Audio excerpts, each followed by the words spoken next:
মাহিরকে নিজের ভার্সিটির নতুন প্রফেসর হিসেবে দেখে ভূত দেখার মতো চমকালো পিহু।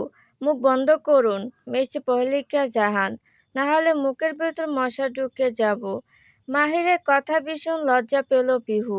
চোখ সরিয়ে ফেলল মুহূর্তেই।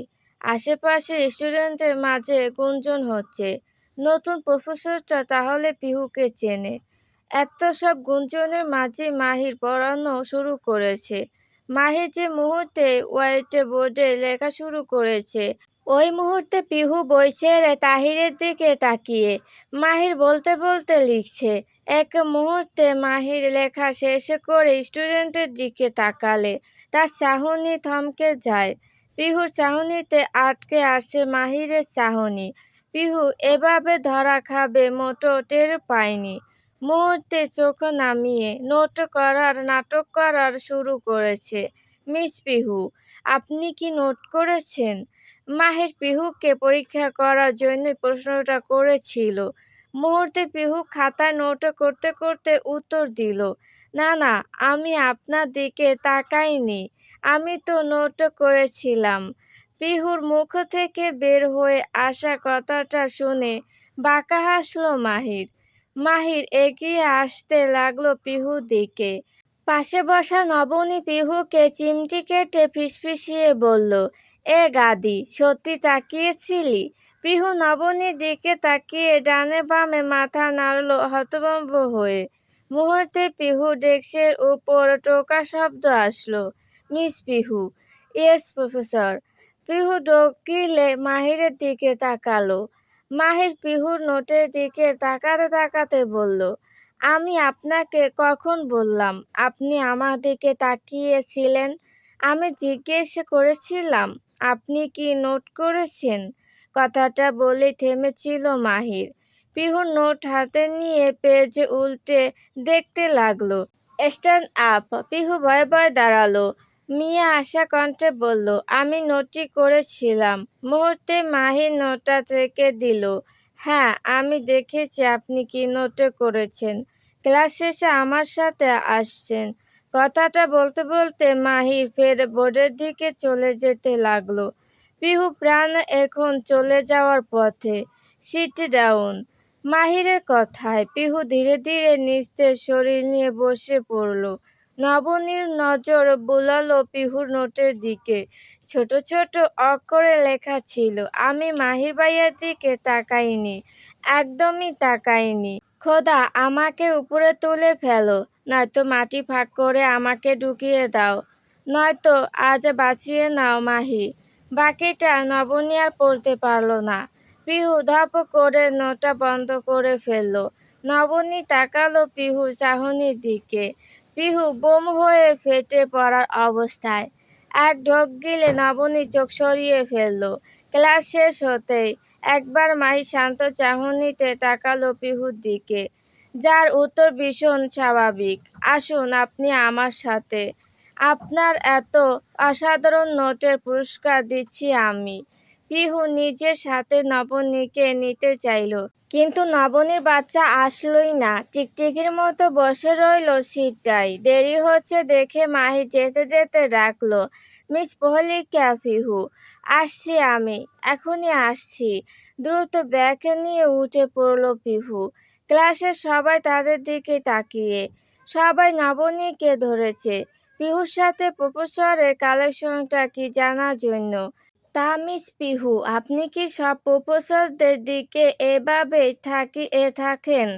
মাহির প্রফেসরদের রুমের দিকে যেতে যেতে প্রশ্নটা করলো। মাহিরের পেছন পেছন আসা পিহু চট করে উত্তর দিল, না মাহির ভাইয়া, বিশ্বাস করুন ভাই। What the hell. মাহিরের কদম জোড়া থেমে গেল। চেঁচালো পিহুর উপর, আমি আপনার ভাই। পিহুর মাথা নাড়ল ভয়ে ভয়ে, যার মানে হ্যাঁ। মাহির ভ্রু কুঁচকালো। পিহুর দিকে এক কদম এগিয়ে আসলো। ওকে, তোর ভাই হিসেবে আমার ব্যাপারটা দেখতে হচ্ছে তাহলে। মানে? পিহু ভ্রু কুঁচকালো। মানে হচ্ছে এই আজ থেকে প্রতিদিন তুই আমার কাছে টিউশন নিবি। কি? পিহু চেঁচিয়ে উঠল। মাহির বিরক্ত হলো। কি নয় হ্যাঁ, আমি এখন বড় হয়েছি তো। তো তোকে বিয়ে দিতে বলছিস? ছেলে খুঁজবো? না মানে? তাহলে চুপ।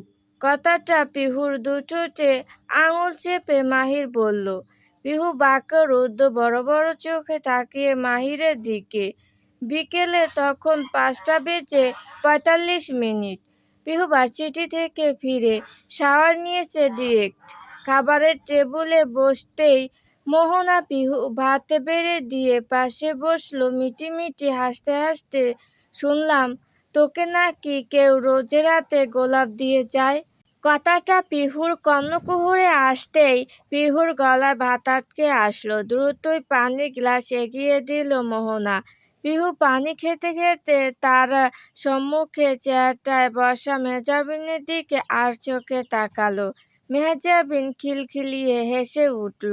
মেহজাবিন চকলেট খাচ্ছে আর মোহনাকে একটু পরপর খাওয়ার জন্য এগিয়ে দিচ্ছে। মোহনা খাওয়ার জন্য মুখ খুললেই সাথে সাথে মেহজাবিন চকলেট সরিয়ে ফেলছে। মোহনা ভুরু কুঁচকালে। সাথে সাথে মেহজাবিন ফের খিলখিলিয়ে হেসে উঠছে। পিহু পানির গ্লাসটা রেখে বলল, তেমন কিছু নয় মোহনা আপু। আচ্ছা তাহলে তোর ড্রয়ার থেকে এতগুলো লাল গোলাপ কোথা থেকে আসলো? পিহু ঢোক গিলল। অসহায় চোখে মোহনার দিকে তাকালো। মোহনা মিটিমিটি হাসতে হাসতে মিয়ে আসা কণ্ঠে বলল, দেখেছিস আমার ভাই তোকে কত ভালোবাসে। কয়টা গোলাপ দিয়ে কাউকে ভালোবাসা যায় না মোহনা আপু। শখের নারীর জন্য উৎসর্গের অপর নাম ভালোবাসা। ভালোবাসার মাপকাঠি উপহার দিয়ে হয় না। যার ভালোবাসা যতটা গভীর সে ঠিক ততটাই নিজের শখের নারীর হয়। কথাটা শুনে মিয়ে আসলেন মোহনা। পিহু কি বলতে চাইছে মোহনা ভালো করেই বুঝতে পেরেছে। মাহির পিহুকে 5 বছর আগে ছেড়ে চলে গিয়েছিল। তার সাথে 5 বছর কথা পর্যন্ত বলেনি। পিহু ভালো আছে কিনা কখনো মোহনাকে জিজ্ঞেসও করেনি। পিহুর দুবাই ছিল, মাহির আর রেদওয়ান। এখন শুধু এক ভাই, রেদওয়ান ভাই। এই 5 বছরে রেদওয়ান দেখিয়ে দিয়েছে ভাই কাকে বলে। মোহনার ভাবনা আর পিহুর খাওয়ার মাঝেই মোহনার মোবাইল শব্দ করে বেজে উঠল। ডাইনিং টেবিল থেকে ফোন তুলতেই মোহনা দেখল মাহির কল করেছে। ছেলেটা বোধহয় ভালোই হায়াত আছে। যার নাম নিয়েছে সেই হাজির। যদিও মোহনা এসব কথায় অতটা বিশ্বাসী নয়, তবে নিজের ভাইয়ের বেলা একথা সত্য হলে তার কষ্ট নেই। পিহুর সামনে মোহনা কল তুলে মাহিরের সাথে কথা বলতে লাগলো। 2 মিনিটের মাঝে কথা কেটে গেল। মোহনা পিহুর দিকে তাকালো। পিহু ভীষণ কৌতূহল নিয়ে মোহনার দিকে তাকালো। মোহনার মুখ ছেয়ে আসলো হাসির ছোঁয়া। মিটিমিটি হাসতে হাসতে বলল, মাহিরের বন্ধুর গায়ে হলুদ আজ। আমাকে বলেছে তোকে রেডি করতে। 1 ঘন্টা পরেই ও তোকে নিয়ে আসবে। শুধু পিহুকেই বলেছে, রাহাকে বলেনি। পিহু কিছু বলতেই যাবে তার আগেই পেছন থেকে পিহুতা বেগম বলে উঠলেন, তার পাশেই রাহা দাঁড়ানো। মোহনা মাথা নাড়ল। পিহুকেই বলছে শুধু। পিহুতা বেগম মিষ্টি হেসে বললেন, পিহু একা যে কি করবে। রাহার সাথে পিহুতা বেগম কথাটা শেষও করতে পারেনি। মোহনা দাঁড়িয়ে পড়ল। মেহজাবিনকে কোলে নিয়ে বলল, পিহু একা কোথায় যাচ্ছে? মেহজাবিনও তো যাবে সাথে, তাই না মেহু? বলো। মেহজাবিন সাথে সাথে মাথা নাড়ল। ফের ফিসফিসিয়ে মায়ের কানে কানে বলল, সাথে নিয়ে গেলে আরেকটা চকলেট দেবে।